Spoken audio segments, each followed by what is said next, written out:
வாழ்க்கை அவன் வாழ்றதுக்கு மட்டும் கிடையாது, மற்றவங்களுக்காக வாழ்றதுக்கு தான். இங்க கட்சியை நடத்துற அத்தனை பேருக்கும் தேர்தல் அரசியல் தானே அட்சய பாத்திரம். வணக்கம் மகளே, இந்த வீடியோ எதை பற்றி பார்க்க போறோம்னா சக்தி திருமகன்.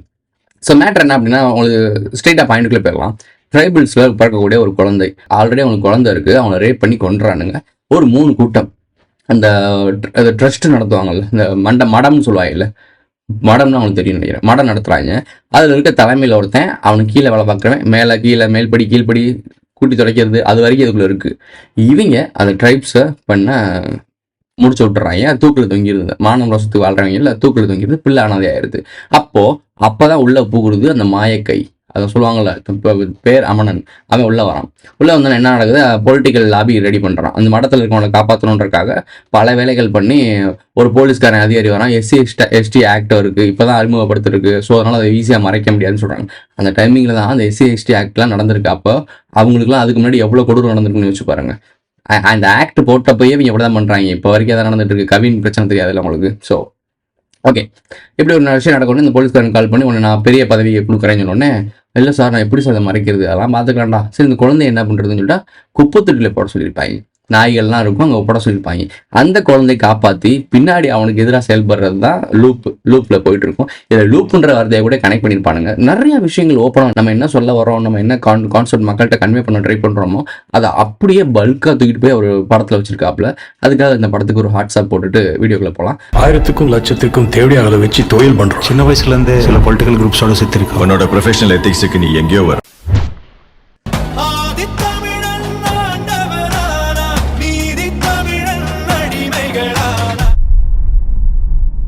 மெயின் ரீசன் நான் எல்லாத்தையும் சொல்லிட்டேன், டீட்டெயிலாக சொல்லிட்டேன். என்ன மேட்டர் அப்படின்னா, அந்த சக்தி திருமகன்றவன் இப்போ தத்தெடுக்கிறாங்க. ஒருத்தர் வராரு, ஒரு வயசானவர் இருக்காரு. அவர் வந்து பெரியாரிஸ்டா காட்டுற மாதிரி காட்டுறாங்க, இப்போ பகுத்தறிவு பேசுகிற மாதிரி காட்டுறாங்க. ஏன் அந்த பெரியாரிஸ்டை உள்ள ஆட் பண்ணுறாங்க அப்படின்னா, அப்படி இல்லைன்னா வெளியே ரிலீஸ் பண்ண விட மாட்டானுங்க. ஸோ அப்படி அவங்கள பண்ணணும், வேறு வழி இல்லை. அந்த ஜெயிண்ட் இருக்குல்ல, ஜெயிண்ட் வெளியே விடாது. அதுக்காக உள்ள சும்மா காட்டிக்க, இதெல்லாம் ஒரு சும்மா கண் துடிப்பு நாடகம். ஆனால் அதை தூக்கிடுங்க. அந்த பகுத்தறிவை மட்டும் நம்ம எடுத்துக்குவோம், அதாவது சிந்திக்கிற திறனை மட்டும் எடுத்துக்குவோம். அந்த தடிக்காரரை எடுத்துக்க தேவையில்லை, அது நமக்கு தேவையில்லாத ஒரு ஆள். ஸோ அவரை காட்டிட்டு அந்த பையனை டேக் ஓவர் பண்ணுறாரு. ஊரில் இருக்க எல்லாருமே சிந்திக்க வைக்கிறதுக்காக நிறைய வேலைகள் பண்ணுவார். ஆர்ட் வரைவார், சிந்திக்க தூண்டுற மாதிரி வரைஞ்சி அதில் எழுதி அந்த மாதிரி வேலைலாம் பார்த்துட்டு இருப்பார். நல்ல விஷயங்கள் பண்ணிட்டு இருக்காரு. அந்த ஊர்லேயே கொஞ்சம் சிந்திக்கக்கூடிய ஆள் அவர் தான். நிறைய விஷயங்கள் அந்த குழந்தைக்கு சொல்லி கொடுக்குறாரு. அந்த குழந்தை எடுத்து வளர்க்குறாப்புல எல்லாம் பண்ணி சொல்கிறாரு. ஒரு டீ கடையில் உட்காந்துருக்கும் போது ஒரு சின்ன இன்சிடென்ட்ஸ் நடக்கும். அது நல்லாயிருக்கும் கேட்குறது.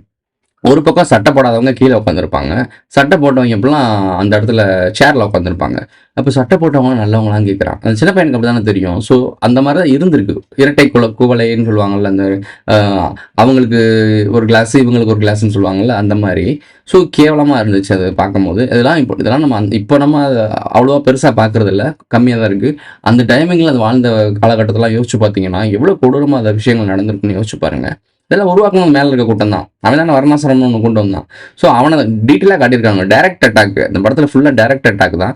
மற்ற படங்களில் ஒரு வார்த்தை வச்சா கூட கேஸ் போடுவாங்க. இப்போ ஏன் அந்த கேஸ் போட மாட்டாங்க, இவ்வளோ நோண்டலை. மொத்தமாகவே அவங்களாம் சொல்லியிருக்காங்க. ஆனால் ஏன் அவங்களுக்கு கேஸ் போடல? ஏன்னா இந்த டைமில் இந்த லாபியில் இந்த விஷயம் வெளியே வரணும்.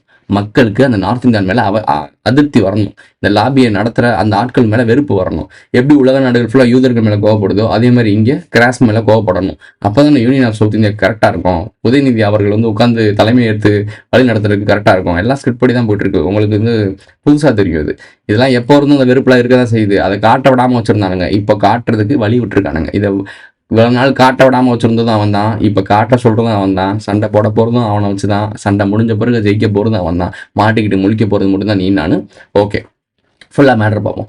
இப்படிலாம் ஒரு விஷயம் நடந்தோன்னே எக்ஸ்பிளைன் பண்ணி வளர்த்து விட்றாரு. ஒரு கட்டத்து மேலே கோர்ட்டில் வந்து இந்த ட்ரைப்ஸுக்கு அந்த உமனை வந்து ரேப் பண்ணி கொண்டாங்கல்ல, அங்கே போய் வாதாடுறாங்க. 8-6 வருஷம் வாதாடிட்டு இருக்காங்க. வாய்தானே வாங்கியிருக்காங்க. அப்போ சொல்கிறாங்க, ஒரு ரேப் பண்ணி கொண்டிருக்காங்கன்னு சொன்னோன்னே அவளே ஒரு பிராத்தல் தொழில் செய்கிறவ அப்படின்னு ஓப்பனாக சொல்லி, அதாவது அவங்க ட்ரைபிள் உமன் அவங்கள ரேப் பண்ணி கொண்டுட்டானுங்க. அந்த பிராத்தல் தொழில் பண்ணுறாங்களா அவங்கள மாதிரி ஆளாக்கிட்டாங்க. ஸோ அது அந்த பையன்கிட்ட பேசும்போது, உங்கள் அம்மாவுக்கு இந்த வேசி பட்டன் வாங்கி கொடுத்தானே யார், கோர்ட்டை சொல்கிறாங்க. ஸோ டேரெக்டாக அட்டாக் பண்ணிப்பாங்க. எல்லாருமே டேரெக்டாக அட்டாக் பண்ணியிருப்பாங்க. எனக்கே ஷாக்கிங்காக இருக்குது, எப்படி அந்த படத்தை வெளியோட வர விட்டாங்க அப்படின்னு. அப்புறம் தான் நம்ம யோசிச்சோம் லாபி. ஸோ லாபி இப்போ வேலை செய்யுது. ஓகே.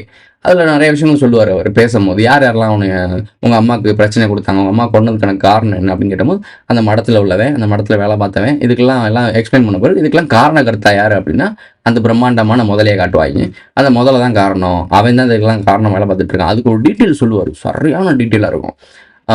இந்த உலகத்தில் அவங்க இந்த நாட்டில் எவன் ஆண்டாலும், ராமன் ஆண்டாலும் ராவணன் ஆண்டாலும் எனக்கு என்ன கவலை இல்லைன்னு இல்லை. அங்கே மாதிரி நடுவில் உட்காந்துக்கிட்டு டிஎம்கே ஆண்டாலும் சரி, ஏடிஎம்கே ஆண்டாலும் சரி, பிஜேபி ஆண்டாலும் சரி, காங்கிரஸ் ஆண்டாலும் சரி, இவங்க தான் அதில் மோனோபொலி பண்ணுவாங்க. இவங்க ஒரு விஷயம் பண்ணுறதுக்கு முன்னாடியே குழி தோண்டி போட்டுட்டு அதுக்கப்புறம் தான் விஷயத்தை முடிச்சு அதுக்குள்ளே தள்ளி போட்டு புதைப்பாங்க. ஒருத்தனை ஒரு பதவிக்கோ இல்லை ஒரு இடத்துக்கோ கொண்டு வரதுக்கு முன்னாடியே அவனுக்கு குழி தோண்டிடுவாங்க. எப்போ அவனை இறக்கணுன்றதுல ரெடி பண்ணி தான் உள்ள உட்காருவாங்க. அப்போ அவங்களோட வேலையை பாருங்களேன். எந்நேரமும் மக்களை எப்படி கண்ட்ரோல் பண்ணணும், மக்களை எப்படி ஏச்சு பொழைக்கணும், இவங்களை எப்படி சுரண்டி திங்கணும், கேடுகட்ட மைண்ட் உள்ள ஒரு கூட்டமாக தான் காட்டப்பட்டிருக்கு. ரியல்லே அப்படி தான். ஸோ அப்படிதான் இருக்குது. இந்த லாபி பண்ணுற கூட்டம் அப்படிதான் பண்ணிட்டு இருக்கோம். ஊடால ஒரு ஒரு பணக்கார கூட்டத்தில் காட்டுவாங்க. லாபி நடக்கும். ஒரு பெரிய செல்வந்தன் வருவான் கிளைமேக்ஸில். நான் மாற்றி சொல்கிறேன், மொத்த கோரம்சத்தை சொல்லிடுவோம். அதில் நல்லா பல்காக இருப்பாப்புல, குபேரன் மட்டும் இருப்பார். யாருன்னு அவங்களுக்கு தெரிஞ்சிருக்கும். இந்தியாவில் 4வது பணக்காரன்னு சொல்கிறாங்க, யாருன்னு தெரியும். அவங்க பையனை கடத்திடுவாங்க. அவன் பையன் நல்லா பணியார மாட்டா இருப்பான். ஸோ போய் யாருன்னு அவங்களுக்கு தெரிஞ்சிருக்கும், கடத்திருப்பாங்க. ஸோ அவனை வச்சு பேரம் பேசுவாங்க. 8000 கோடி கொடுத்துருப்பாங்க இவங்க எலெக்ஷனுக்காக. அதை ரிட்டர்ன் வாங்கிருன்னு சொல்லுவாங்க. 90 லட்சம் கோடி அவங்ககிட்ட சொத்து மதிப்பு இருக்கும். கிட்டத்தட்ட எத்தனையோ லட்சம் சொல்லுவாங்க, 9 லட்சம் கோடியோ எத்தனை லட்சம் கோடியோ. இந்த ஒரு முதல்ல இருக்குல்ல அந்த மாயக்கை, அவனுக்கு மட்டும் 9 லட்சம் கோடி கிட்ட செலவு பண்ணியிருப்பான்னு சொல்லுவான் ஒரு இடத்துல. யோசிச்சு பாருங்க, பெரிய கார்பரேட் முதலாளிகள்லாம் எப்படி எஸ்கேப் ஆறானுங்க, எப்படிங்க எவ்வளோ விஷயம் இப்போ ரீசெண்டாக கூட பார்த்துருப்பீங்க. எல்லாமே ஒரு மிகப்பெரிய கார்பரேட்டுக்கிட்டே போயிட்டு இருக்கு பார்த்தீங்களா. எல்லா ஒரு துறையும் கார்பரேட்கிட்ட போயிட்டு இருக்கு. அப்போ அவனுக்கு போகுதுன்னா அப்போ அந்த கட்சிக்கு இவங்க எவ்வளோ காசு கொடுத்துருப்பாங்கன்னு வச்சு பாருங்க.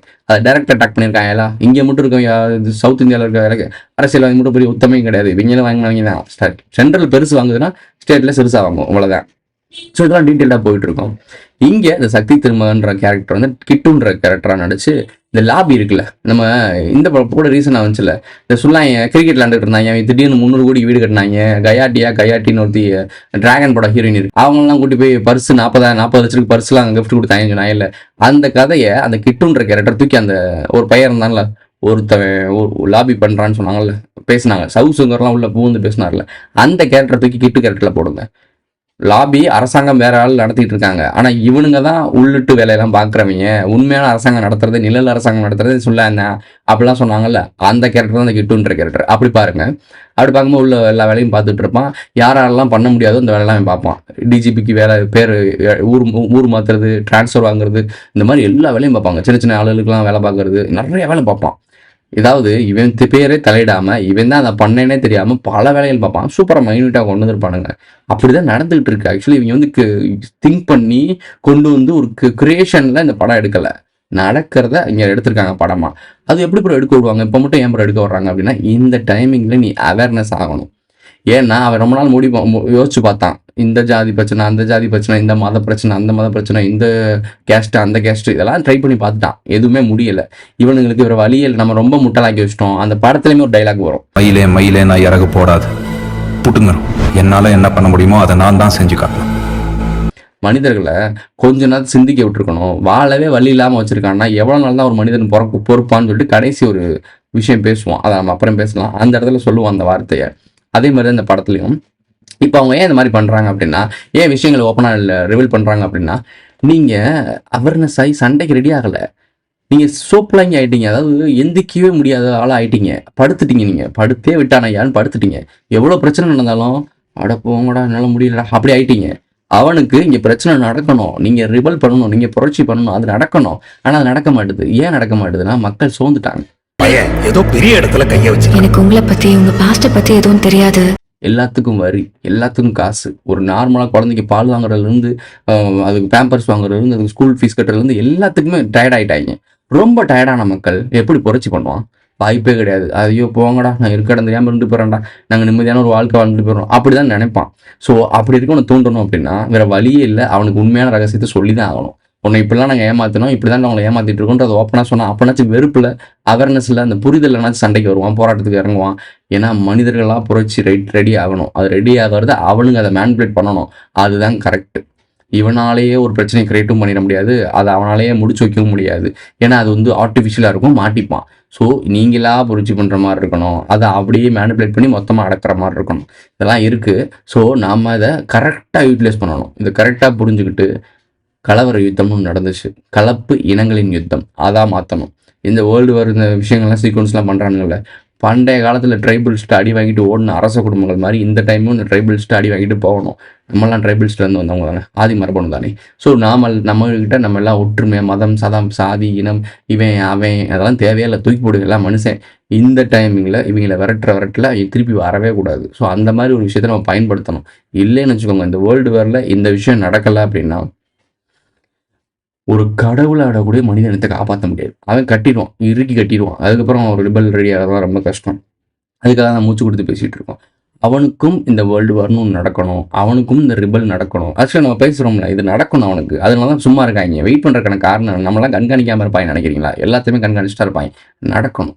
இது நடந்தால் தான் அது ஒட்டுமொத்த ஸ்ட்ரெச்சரும் அவன் கண்ட்ரோலில் இருக்கனால அவன் என்ன நினைக்கிறான், இது நடக்கும் போது கரெக்டாக நம்ம பிடிச்சிடலாம்னு நினைக்கிறான். நடக்கட்டும், விதிப்படி நடக்கும். ஸோ எப்பயுமே இயற்கையை வந்து ஒரு விஷயம் பண்ணோம், அதுக்காக நம்ம உழைக்கணும். இயற்கையை யாருக்கு உதவி பண்ணோம் அப்படின்னா ஆத்மார்த்தமாக மனிதர்களுக்காகவும் இயற்கைக்காகவும் பொதுநலமாக வரணுன்ட்டு தான் இந்த இயற்கை உதவும். ஸோ புரியும்னு நினைக்கிறேன் உங்களுக்கு. அவங்களுக்கு உதவாது, அப்போ யாருக்கு உதவும்? அந்த எண்ணத்தோடு இருக்கவங்க தான் உதவும். அதில் அந்த படத்தில் தெளிவாக காட்டியிருப்பாங்க. கடைசி கிளைமேக்ஸில் சொல்லுவான், நாங்கள் பாம்பு பல தலைகள் உள்ள பாம்புகள், ஒரு தலையை வெட்டினாலும் எத்தனை நிறைய தலை வரும்னு சொல்லுவாங்க. அதான உண்மை தானே? எல்லா இடங்கள்லையும் சொல்லுவாங்க. குறிப்பாக அந்த பொலிட்டிக்கல் அனலைசர்னு சொல்லுவாங்கள்ல, அந்த மாஸ்டர் மைண்டு. அந்த மாஸ்டர் மைண்டை இப்போ ரீசெண்டாக கரண்ட் லைஃப்பில் கூட இருக்கார் அவர், உங்களுக்கு தெரியும்னு நினைக்கிறேன். சாமின்னு வரும், சாமின்னு பேர் வரும்னு நினைக்கிறேன். நிறையா பேசுவாப்புல. அவர் இப்போ ஆள் அமைதியாக இருப்பார். அவர் தான் அந்த கேரக்டராக வச்சுக்கோங்க. புரியும்னு நினைக்கிறேன் உங்களுக்கு. ஸோ அந்த நம்பர் வந்து இந்த மாதிரி பேசும்போது அவர் ஒரு விஷயம் பேசுவார். பொலிட்டிக்கலில் இவங்கெல்லாம் எதுக்கு பிச்சைக்காரங்க இல்லாத நாடாக மாற்றணும், பிச்சைக்காரங்களை இப்படிலாம் நீங்களாம் அந்த நாட்டுக்கு தேவையே இல்லாத ஆள், நீங்களாம் செத்து போயிருக்குன்னு சொன்னால் யாராச்சும் கேட்பாங்களா? அப்போ அதை செய்கிறது யார் அப்படின்னு கேட்குறாங்க. வார்த்தைகளில் அர்த்தம் இருக்குது. இந்த படங்களில் நிறைய இடத்துல வார்த்தைகள் அர்த்தம் இருக்குது. நீங்கள் கவனிக்காம விட்டேன்னு வச்சுக்கோ, உனக்கு தான் லாஸ். தெளிவாக சொல்கிறான். பிச்சைக்காரங்களாம் ரோட்டில் இருக்காங்க, ஒரு நாட்டுக்கு லாஸ் ஆனால் நாட்டுக்கு உங்களால் தேவையே இல்லை, பிரயோஜனமே இல்லைன்னு சொன்னோன்னே இவங்கெல்லாம் யார் கொள்றது அப்படின்றது தெளிவாக சொல்லியிருப்பாங்க. அந்த வேலையை யார் பார்க்குறதுனா என்ன சொல்ல வராரு? பிச்சைக்காரன் இல்லாத நாடாக மாற்றினா பிச்சைக்காரன்லாம் போட்டு தரணும். இப்போ தெருக்களில் நாய் இல்லாமல் மாற்றுறாங்கன்னு ஒரு வேலை பார்க்குறாங்களா? நான் உன்ட்ட என்ன சொன்னேன்? மொதல் நாயில் கை வைப்பான், நாயிலிருந்து நாளைக்கு ரோட்டில் இருக்கிற பிச்சைக்காரனை கை வைப்பான், அனாதைகள் இருப்பாங்கள்ல ரோட்டில் பிளாட்ஃபார்மில் இருக்காங்கல்ல இவங்களெல்லாம் கை வைப்பான். இதான் நடக்கும். பணக்காரன் ஆகிட்டே போவான், மிடில் கிளாஸ் லோவர் மிடில் கிளாஸாக மாறுவான், லோயர் மிடில் கிளாஸ் பிச்சைக்காரனாக மாறுவான், பிச்சைக்காரன் நாட்டில் இல்லாமல் ஆயிடுவான். புரியுதா உங்களுக்கு? அப்போ யார் மட்டுமே இங்கே வாழ முடியும்? ஏமாற்றி கொள்ளையடிச்சு அடுத்தவனுக்கு பற்றி யோசிக்காமல் தன்னலமாக சுயநலமாக வாழ்கிறவன் மட்டும்தான் தனக்காக ஈட்டிக்கிட்டு செட்டில் ஆகி ஓட முடியும். கோல்டன் விஷான்னு ஒன்று கொடுத்துருக்கானுங்க, துபாய் ஓடிடுவானுங்க எல்லாம் பங்கருக்குள்ள. பங்கரை பற்றி எலைட் பங்கர்னு ஒரு படம் வந்துருக்கு, வெப்சீரிஸ் வந்துருக்கு, அதை கூட பேச சொல்கிறாங்க. அதை நான் ஃபுல்லாக பார்க்கல, பாதி தான் பார்த்துருக்கேன், அப்புறம் பேசுகிறேன். இப்போது பங்கரில் ஓடி போயிடுவானுங்க. நான் இப்போ சொல்கிறேன்ல, திருட்டு போய் பார்த்துட்டு இருக்காங்க, சினிமா பிரபலங்கள் பெரிய பெரிய கோடிகளை சம்பாதிக்கிறாங்க, ஏன்னா ஓடிடுவாங்க, இருக்க மாட்டாங்க. அவங்க ஃபேமிலிலாம் சேஃப்டி ஆயிரும், பங்கரில் ரெடி ஆயிடுவானுங்க. வேர்ல்டு வார் நடக்கும்போது அவங்களாம் எஸ்கேப் ஆயிடுவானுங்க. எஸ்கேப் ஆனவன் தான் திருப்பி இந்த தாய் நிலத்துக்கு வரவே முடியாது, வர விட மாட்டோம்.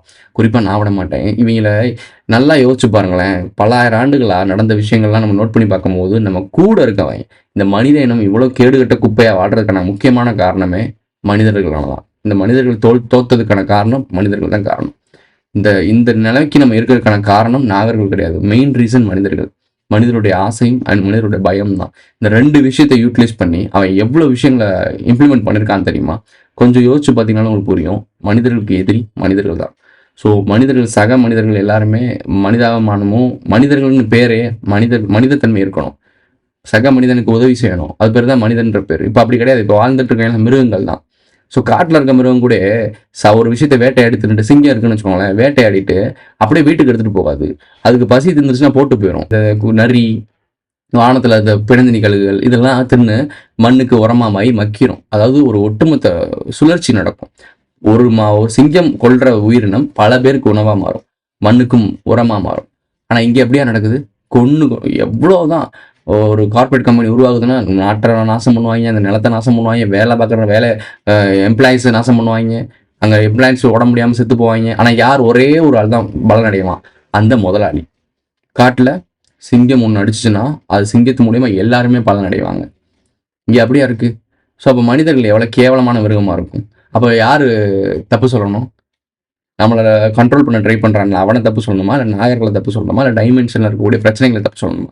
முதல்ல அட்ரஸ் பண்ணுங்க, நீங்கள் தான் தப்பு. மனிதர்கள் முதல் விழிப்புணர்வு அடையுங்க. விழிப்புணர்வு இல்லாதவங்களுக்கு சொல்லி புரிய வைங்க. நமக்கு நடக்கிற விஷயங்கள், இந்த பொலிட்டிக்கல் ட்ராமா, இந்த விஷயங்கள்லாம் புரிஞ்சுக்கிறது ரொம்ப கஷ்டம் தான். ஆனால் உங்களை சுற்றி ஒரு லாபி நடக்குது, இதெல்லாம் உங்களை ஏமாற்றப்படுது. டெமோக்ரஸின்றது இந்த பொலிட்டிக்கல் ட்ராமா எல்லாமே பொய், ஏமாத்து வேலைன்னு தெரியணும். தமிழ் தேசியமாக இருக்கட்டும், திராவிட தேசியமாக இருக்கட்டும், தேசியமாக இருக்கட்டும், எல்லாமே இருக்கட்டும், எல்லாத்துலேயும் ஒரு ஒரு ஒரு பர்சன்டேஜ் திங்க் பண்ணிங்கன்னா உங்களுக்கு எதிராக செயல்படுதுன்னு தெரிஞ்சிடும். அதாவது மனித கூட்டத்துக்கு எதிராக செயல்படுதுன்னு தெரிஞ்சிடும். இதெல்லாம் சொல்லணும் என்ன அவசியம் கேளுங்க. இதெல்லாம் தெரிஞ்சுக்கிட்டு எவ்வளோ பேர் கேட்பீங்க? சொல்லு, என்ன பிரச்சனை? ஆனால் இந்த படத்துல ஒரு டைலாக் வரும், யாராச்சும் ஒரு ஆள் எதிர்த்து சொல்லி தானே ஆகணும். யாருமே சொல்லலைன்னா புரிஞ்சுக்கிட்டு இவ்வளோ விஷயம் தெரிஞ்சுக்கிட்டு வேடிக்கை பார்த்துட்டு போகிறதுக்கு எதுக்கு அதை நான் தெரிஞ்சுக்கணும்? நானும் ஒரு அடிமையாக இருந்துட்டு போயிருக்கலாம்ல, நானும் ஒரு மேட்ரிக்ஸ்லேயே வாழ்ந்துட்டு போயிருக்கலாம்ல. விஷயம் தெரிஞ்சுக்கிட்டேன், சொல்லாமல் என்னால் இருக்க முடியல, சொல்கிறேன். இவ்வளோதான் இந்த படத்தில் இருக்கக்கூடிய சீக்வன்ஸு தான். எல்லாம் சொல்லியாச்சு. நம்மளுடைய பாயிண்ட் ஆஃப் வியூலையும் இதை எக்ஸ்ப்ளனேஷன் பண்ணியாச்சு. இதில் சொல்கிறதுக்கு வேறு ஒன்றும் இல்லை. கடைசி அவனை போட்டு தள்ளிடுவாங்க, அதோட முடிஞ்சிச்சா? கிடையாது. இன்னமும் ஒருத்தன் வருவான் அதே மாதிரி. அது கடைசி ஒரு வாரத்தில் முடிச்சிருப்பான். கேள்வி கேட்கணும், கேட்டுக்கிட்டே இருக்கணும். கேட்குறத என்னைக்கு நிறுத்துறீங்களோ, என்னைக்கு சிந்திக்கிறத நிறுத்துறீங்களோ, அன்றைக்கி திருப்பி அடிமையாவீங்க. எல்லாருமே என்கிட்ட கேட்குறீங்க, ப்ரோ 10,000 ஆண்டுகளுக்கு முன்னாடி நம்ம ஜெயிச்சிட்டோம், கலவரி தப்பு நம்ம ஜெயிச்சிட்டோம், திருப்பி எப்படி ப்ரோ அவங்க டேக் ஓவர் பண்ணாங்கன்னா, திருப்பி அவங்க வரவங்களாம் அடிச்சுக்கிட்டே தான் இருக்கணும். அவன் வந்துக்கிட்டே தான் இருப்பான் வைரஸ் மாதிரி. நாம தான் அவனை அடிச்சுக்கிட்டே இருக்கணும். அதுக்கான ஆட்கள் நம்ம ரெடி பண்ணிக்கிட்டே இருந்திருக்கணும். அவன் எப்படி இந்த உலகத்தை கண்ட்ரோல் பண்ணுறதுக்கு அடுத்தடுத்த தலைமுறைக்கு கடத்தி இன்ன வரைக்கும் அவன் கண்ட்ரோல் பண்ணிருக்காங்க, அடிமைப்படுத்துறதுக்காக கோமாளி கூட்டத்தை உருவாக்கி வைக்கிறானோ, அதே மாதிரி நாமளும் பாதுகாப்பு கூட்டத்தை உருவாக்கி வச்சிருக்கணும். அடுத்தடுத்து வரும்போது நம்ம சந்ததிக்கு கடத்திருக்கணும். கடத்த விடாமல் தடுத்தான். அதாவது நம்ம கதைகளிலும் புராணங்களிலும் இதிகாசங்கள் எல்லாத்தையும் மாற்றி வரலாறுன்றதும் நமக்கு கிடையவே கிடையாது. எப்படி இருக்கும்? அவன் வரலாற்றில் போய் படித்து பார்த்தோன்னா அவனோட வரலாறு மட்டும்தான் இருக்கும். நமக்கு ஒன்றும் இல்லையே. ஏன் இல்லை? ஏன்னா அவன் தெளிவாக அவன் வரலாறு கடத்தினான், நம்ம வரலாறை சேர்த்து மறைச்சு கடத்தினான். அதை புரிஞ்சுக்கிற தன்மை இல்லை. ஸோ இதான் சொல்ல வரேன். நம்ம இப்போ இருந்து நம்மளுடைய முன்னோர்களுக்கு நம்மளுடைய சந்ததிக்கு கடத்தணும். இவன் தாண்டா எதிரி, தாண்டா பிரச்சனை, இந்த விஷயம் தெளிவோடு இருந்தோம்னா திருப்பி அவன் வரும்போது திருப்பி அடித்து வரட்டலாம். பிரிட்டிஷ்காரனை வச்சு ஒரு வார்த்தை சொல்லியிருப்பான். போட்டில் வந்து இறங்குறாங்க, 4-5 பிரிட்டிஷ்காரன் வரையான். மக்கள்லாம் சேர்ந்து கல்லால் அடிச்சு விட்டாங்கன்னா நம்ம போயிடுவோம் அப்படின்னு நான் யோசிச்சிருக்கேன். அப்போவே அந்த பிரிட்டிஷ்காரனை கல்லால் அடிச்சு விரட்டிருந்தாங்கன்னா அவன் போயிருப்பாங்க, 400 ஆண்டுகள் ஆண்டிருக்க மாட்டான் அப்படின்னு சொல்கிறாங்க. இதோட சாரம்சம் என்னன்னா, அவன் வரும்போதே எல்லாம் பிளான் பண்ணி தான் வந்திருக்கான். கல்லால் அடிச்சாலும் போயிருக்க மாட்டான், வேற வடிவத்தை வந்து திருப்பி பிடிச்சிருப்பான். அது வேற விஷயம். ஏன்னா இங்கே தான் திருட்டு பயில இருக்காங்களே. இந்த லாபி ஒன்று பண்ணுறான்ல, ஒரு பேர் அமனன், அவன் சொல்லுவான் பார்த்தீங்களா, பிரிட்டிஷ்காரன் இந்த ஒரு நாட்டை ஆள்றதுக்கே எப்படி ஆளணும்னு சொல்லி கற்றுக் கொடுத்ததே இந்த பேர் அமன் கூட்டம் தானே. ஓப்பனாக தான் சொல்லியிருப்பாங்க, படத்தில் ஓப்பனாக சொல்லியிருப்பாங்க. பிரிட்டிஷ்காரன் ஆடுறதுக்கே இந்த கிராஸ் தான் வகுத்து கொடுத்துருக்காங்க. இவங்களே செப்பி புல்வெளியிலேருந்து வந்தவங்க தானே, தெரியல யாருன்னு, ஆரிய வருகை, இவங்களே உள்ள வந்தவங்க. நான் அப்போ இன்னொருத்த உள்ள வந்தானா, நானே வந்தேன்டா, நானே பொழைச்சிட்டு வாடா நீ வாடாச்சு, எல்லாம் கூட்டுக்கள் வணிதனம் பண்ணி தான் திருடினாங்க. இதான் உண்மை. அவன் போயிட்டான்ற பேரில் நீ நம்பிக்கிட்டு இருக்க. ஆனால் இங்கே உட்காந்து அவன் ஆல்ரெடி 10,000 ஆண்டுகளுக்கு முன்னாடியே உள்ள வந்துட்டான் ஒருத்தன். இவன் அவனோட கிளை பிரிவு.